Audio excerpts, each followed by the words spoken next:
This is Forecast First, sponsored by Auto Owners Insurance. Cents. We have widespread cloud cover across the area this Thursday morning. Satellite and radar are already starting to show some snow showers off to our west, which will take a little bit of time to actually move into our area. We're at 27 degrees in St. John's, Ionia, and down in Hillsdale, 28 for our current temperature in Lansing, with most of our wind chill temperatures still hovering in the mid to upper 20s. Because of the cloud cover, temperature is only going to rise just a few degrees. We'll make it up to highs in the low 30s, and then we have some widespread snow moving in later on today, and that's going to be followed by some pretty chilly temperatures as we move into the weekend. I'll have all those details and more for you coming up in just a little bit. 6 News This Morning continues. WLNS is here for you with 6 News This Morning. State lawmakers are now rushing to pass legislation with the lame duck session now in its final days. Good morning, Mid-Michigan. It's Thursday, December 19th. I'm Jorma Duran. And I'm Megan Vaselli. Thank you so much for joining us. 6 News is here for you now with this morning's top stories. The Michigan House will gather together this afternoon before the legislature is set to wrap up for the year. House Democrats have one last chance to pursue their priorities before Republicans take control of the chamber next month. But it's not going to be easy, and here's why. Legislation stalled in the House yesterday because Republicans haven't returned after walking out during last Friday's session. They argued Democrats are refusing to negotiate on legislation involving the state's minimum wage and tipped wage laws.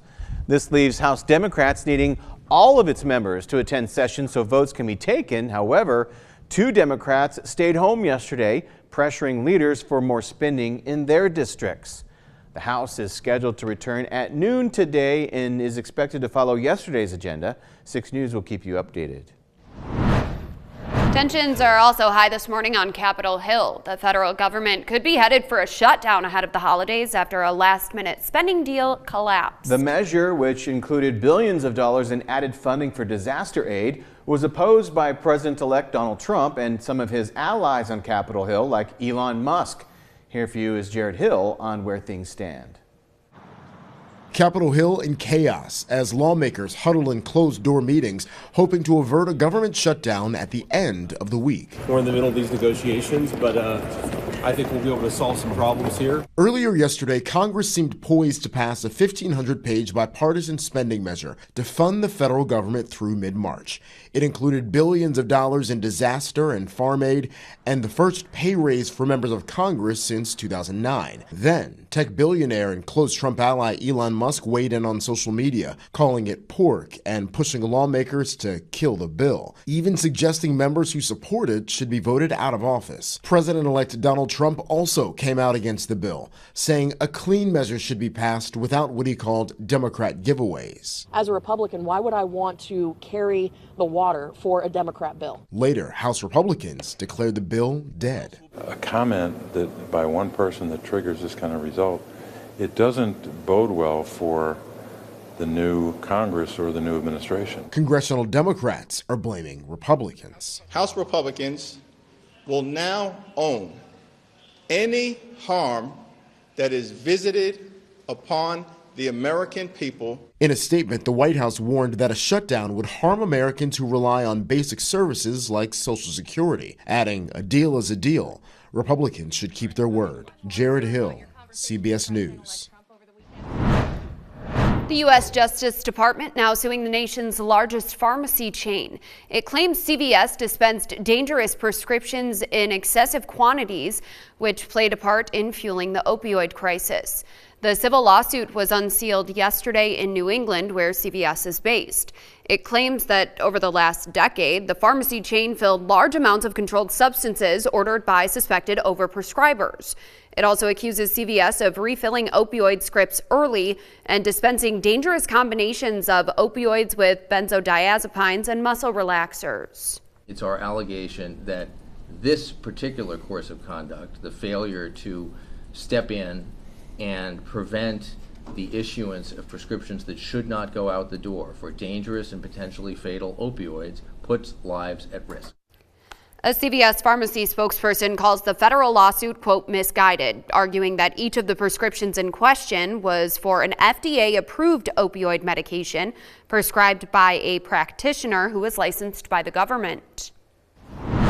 Fast food restaurant Wendy's is closing about 140 locations around the country, including some in mid-Michigan. At least a dozen Wendy's restaurants are closing permanently in our state. They include the restaurants on Eaton Rapids Road in South Lansing, the one on State Road in the city of Ionia, the Wendy's on the Davis Highway in Dimondale, on Lee Road in Brighton, and on East Chicago Street in Coldwater. Our media partners at MLive report the CEO of the company confirmed the upcoming closures for locations where financial performance was below average. Starting today, AAA expects more travelers around the state will get on the road to head to their holiday destinations. The agency predicts 3.8 million Michiganders will travel 50 miles or more away from home. 3.4 million are expected to drive. AAA believes traffic will start to pick up this afternoon and continue later tonight. The roads are expected to get busy again as we head into the weekend and likely will stay that way through New Year's Day. AAA wants to remind drivers to get your car inspected beforehand so you don't run into any unexpected but preventable travel issues. From Storm Tracker 6, this is Weather on the Sixes, sponsored by Auto Owners Insurance. Simple human sense. Travel impacts across mid-Michigan today are going to remain fairly minimal, as we do have some quiet conditions in the forecast for the vast majority of our Thursday. Temperatures outside are going to be fairly chilly. However, current readings are remaining in the upper 20s to low 30s thanks to the dense cloud cover that we have in place across the area this morning.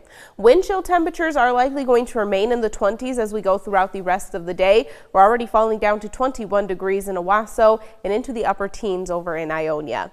Again, satellite and radar shows widespread cloud cover across the area this morning. Our low pressure system just off to our west, but it really won't be able to produce the chance for widespread snow until we move into the 10 to 11 o'clock time frame overnight tonight. In the meantime, we'll have widespread cloud cover in place that's only going to allow our temperatures to rise to a high of 31 degrees, which is below average for this time of year. We will remain below average for tomorrow and as we move into the weekend, but after that, as we move closer to Christmas Eve and Christmas Day, we are going to start to see some warmer temperatures moving in, and that does mean even with the system moving into the area, it looks a little bit less likely that we could see a white Christmas, but hey, a system, we could still cool things down, so there is a chance at least. So you're saying there's a chance? There's a chance. There it is. All right. All right, Kendall, sounds good. Thank you. 6 News wants to recognize remarkable women here in mid-Michigan who make a difference not only for their families, but also the community as a whole. To make a submission, click on the Remarkable Women section of our website, WLNS.com, and tell us all about the remarkable woman in your life. We'll choose 4 women and profile them during Women's History Month in March. You have until December 20th to nominate someone. Coming up, the Jackson Police Department